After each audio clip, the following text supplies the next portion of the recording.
I don't even know where to begin. So I'm going to start at the very beginning of this film when the title graphic comes up, a Regina King film. Just talk to me a little bit about the power and maybe the experience of seeing that for you for the first time.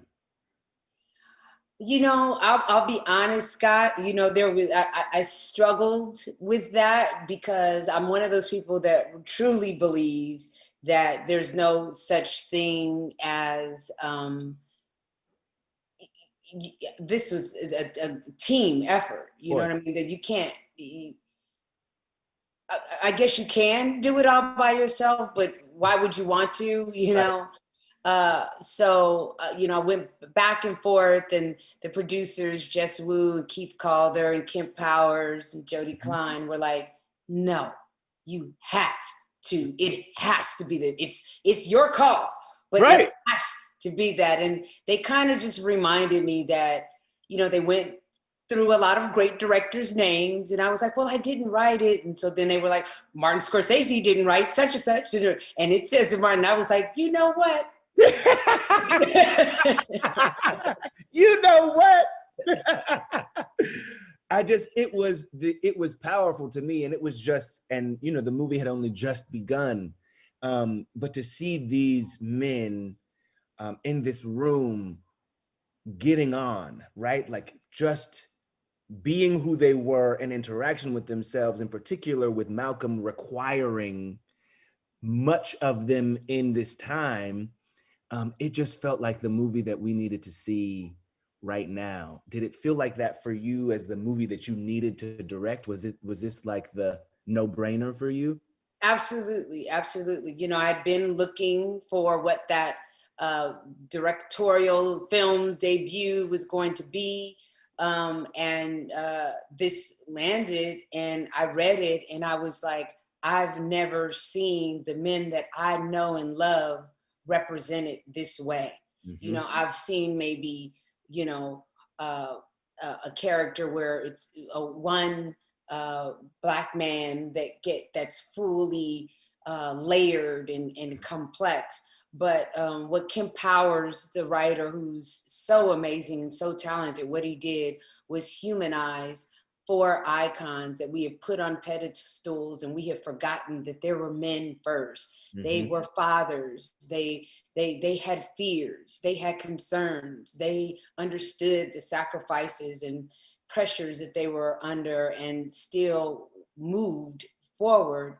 And I just felt like I wanted my son to see himself. I wanted my uncle to see himself. I wanted my best friend to see himself in this film, because I see them in Yeah. these four men. Yep. And it was, yes, I wanted in on that. Listen, I'm so glad you did. I'm so glad you did. Eli, Eli. the young brother who plays Muhammad Ali, there is a star right Yeah. there. I mean, all of course, everyone associated on screen in this film, mega talent. But Eli told me that in his callback audition, you stopped the audition. It was the car scene between Muhammad Ali and I believe it was Sam Cooke in the movie, but Mm. Aldis did the scene partner work, and you stopped him. Let me just let you know something. You bring it on down, bring it on down, bring it on down. It's all there. Trust it. What was it that you saw in him that you knew that would be the note? Actually, with Eli, that was like he said, the second time he come back. It was the first time he was there. Eli, the audition scene was a scene that takes place before the fight. And so he had just kind of a tank top on for that scene. Mhm. And so then we were going into the next scene where he has on a suit. So, uh, as he was putting the jacket and tie and buttoning up his shirt, he was speaking as if he was Cassius Clay, and we were just having a banter, just, you know, in between. And I was like, that's Cassius. Oh. So I knew that he had it in him to go way further than what I had seen in that one scene. So come back to the audition, I wanted him to tap into like, you are playing Cassius. You do have to have the dialect, but what he's speaking about, you believe too as a man. Right. And he just is, they're all fantastic. They're Fantastic. fantastic. I'm just gonna say this, and I mean this with all due respect to your process and how you may believe and what you believe and what is important to you. I'm gonna let you know what's important to me. You just need to go ahead and get the dress ready, because this is the last time we saw you at the Oscars with a statue in your hand. I'm not trying to jinx nothing. I'm just saying the movie comes out, was it your 50th birthday? Yes. There's a whole lot of kismet, serendipitous kind of things happening. I read somewhere that you said you are more interesting now, you feel like, than you were at 25. And I thought, I wonder what she means by that. Absolutely. I've lived more life, you know, I could talk more smack and back it up. That's right. It's the backing it up part. Right. But Megan Thee Stallion say, yeah, and my bank account match it. Yeah, exactly. But no, I feel like I just am just more comfortable in my own skin. And I think when you are more comfortable in your own skin, you get to see the real person and not the representative. And I'm okay with not my representative not showing up first. And I think my representative is less interesting than me. I hear that. Listen, as I let you go, you know, my mom is she is my ace. And I know that your son sees you the very same way. He calls you super mom, I read.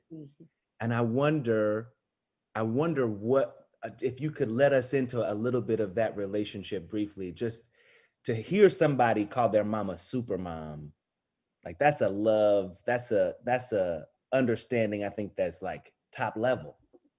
Well, I mean, you know, he's a super son to me. You know, I really like my son. You know, I mean, you're gonna always love your child, but I only remember maybe like a small time in his life. You know, somewhere around 11th grade when I was like, I don't know if I like you.